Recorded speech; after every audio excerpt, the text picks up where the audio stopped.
Do you know anybody who has, I ask this when I have an audience, giant audience, how many of you will say, know somebody who takes antidepressants and they're still depressed? Yes. Yes. 90% of the room will raise their hand. How's that possible? Because first of all, 2 years ago, they did meta studies on the cover of Newsweek and it said, SSRIs do not work. Sugar pills work as well as SSRIs. Dancing to music was more effective by some huge margin. Yeah, you read the study. Yeah. We're still giving it to everybody. So today we're going to be going over a lower body session and looking at how I balance my lower training with running, but then also how we can train lower body to get better running.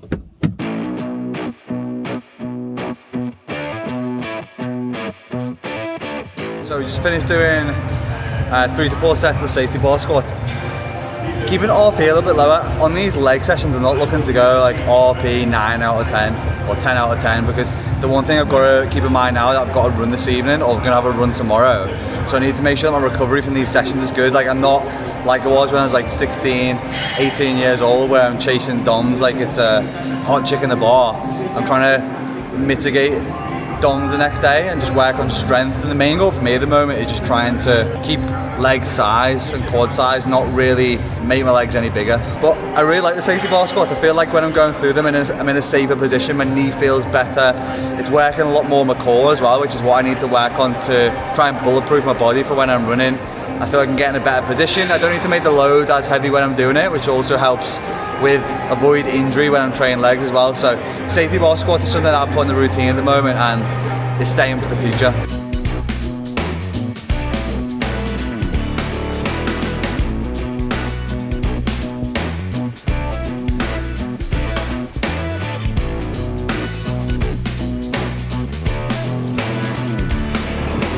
So we just finished up doing some leg extensions to hamstring curl. This is more just accessory work. I was doing with my buddy Sean.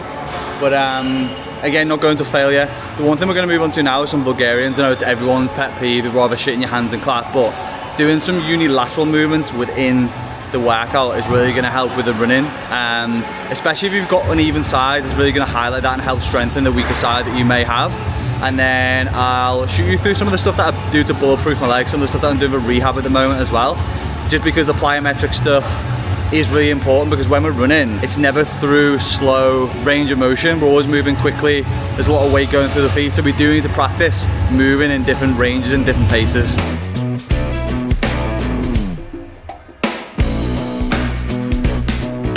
So reps and sets today, we're going to be doing 3 sets of everything, so not pushing too much.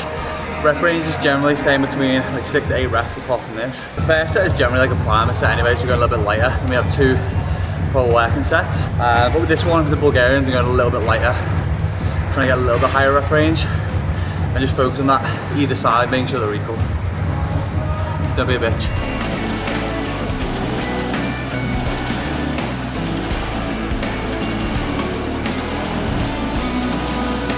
So I'm just going to finish off today's session with a little bit of egg stuff just because I probably or may not get it on later in the week, so I'd rather get it when I have more time now. So I'm just going to do a bit of Miko for 20-30 minutes. It's going to be 1 minute, well, it's going to be a minute on each, but I'm trying to get 15 calories in each one, so the rest period will be whatever's left in a minute. Let's end up doing 10 rounds for 3 minutes.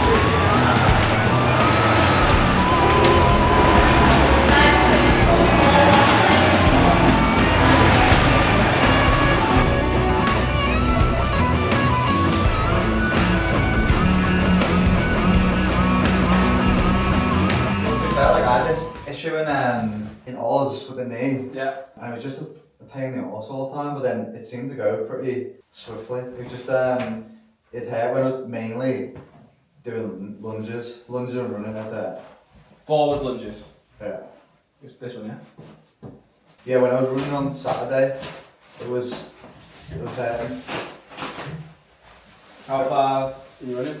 So on Saturday I had like a marathon pace run, so I had like a 3k warm up and then I had 8k marathon pace. Pacing felt fine, it was just my knee. I think because I'm not doing much the high rock stuff as well, like it actually aids my running. So one fucking hurt. Goals are marathon in September, October. Yeah, and then high rocks? No plans at the moment. So you've been to see physio and get a little rub down the calves and quads. Injury's actually looking and seeming a lot better now with the initial one that I picked up at the start of prep. That's just touch wood. We don't run into anymore. I was actually feeling before today's workout a little bit shitty. Just an honesty update. I just didn't want to go and do the workout. My head was in other places. I just felt like shit during the workout. But then, do you know what? After I just felt like a king. And that's just the thing is, sometimes you got to put yourself through the dryer sometimes to get yourself to a place where you want to be, because you don't always wake up in the green. Sometimes you're in the amber or the red, and you got to bring yourself up by doing things that you need. So we are in Ancoats in Manchester today. We've got the lads men's mental health awareness event and testicular cancer. We've got about 40 lads who are going to be doing a carry through Manchester, which is going to signify carrying the weight for men who can't, and also the weight that we carry, which is invisible as well. So we've got, I think, 10 kilo sandbags we're going to be passing around the group, just getting the lads uncomfortable and doing a bit of a carry. And we're also raising money for Movember, which is going to be the charity of choice for today. Lads, firstly, thank you all for coming. We've got a couple of little bits going on as well afterwards, but I think the main point of today is that we want to get people sharing things. I'm someone who struggled with mental health before in the past, and even up until recently, so I'm going to tell you a story now that I haven't told even friends and family as well. So even as recently in the last 6 months, I stood on one of the biggest bridges in the world and contemplated jumping off it. And it was thinking about things that I dealt with previously in the past with my own mental health that made me realise, like, I knew I could get through it if I could just make it one more day. If you think about tomorrow, like, I ended up on that bridge taking a photo of it instead of jumping off it, and it was thinking on previous experiences that I'd gone through before that I knew that pain wasn't going to be there forever. And it'll be the same for you boys as well. You're going to go through things in life where it's going to be hard and it's going to be difficult and it's going to be cold and it's going to be shit, but if you can just think, can I get through to tomorrow, the pain won't last forever. And I think the big thing to remember with mental health is it's not like a light switch which is going to be turned on or off. It's more like a pan on a hob. There's going to be things in life which turns the heat up and it's going to cause you to simmer over sometimes, and every now and again it's about doing things like this or speaking to other people where we lift the lid off the hob and we let ourselves express ourselves, or we speak to other people, or we do things that are going to keep ourselves in a good place. A good friend of mine who I spoke to when I was in Australia kind of explained it in a way that sometimes you're going to find yourself in a dark tunnel, and you can either pull up a chair and sit in it, or you can make the uncomfortable steps to move forward. And that's what sometimes you've got to do. It's going to be painful to make those steps. It's going to be painful to have those conversations. It's going to be painful to do the things that you don't want to do, but they're the things that are going to move you out of the tunnel and into the light. So it's about thinking about who have you got as a connection, who can you speak to, what are the things that you can do to be proactive, because that's the thing that I've learned, is that a lot of the time we react to these situations and we need to do things that are going to put us in a good place and continue to move forward with that. And I think the big thing I want people to take away from this is thinking about, as men, we all tend to have wounds, and you may not realise what that is at the moment, but it's our job to address that, because we're going to take that into the rest of our life, whether you be a husband, a dad, a brother, a father, an uncle, a son, whatever that is.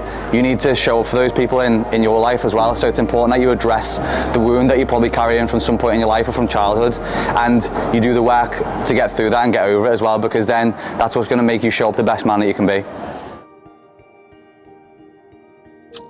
And that is the event done. I really enjoy doing events like this. I always come away with a mixed bag of emotions. I think because I enjoy doing them so much. I enjoy seeing guys come together and bonding, having synergy and supporting each other and being there as a network to each other. But then I also come away feeling somewhat saddened, just because I hear a lot of stories from guys who've been through things, who've lacked the support there previously, and have just been through pain and difficult times on their own. As you know me, I always like to finish with a question for you. It gets you thinking about something for next week's, I guess, or even if you want to drop a comment below.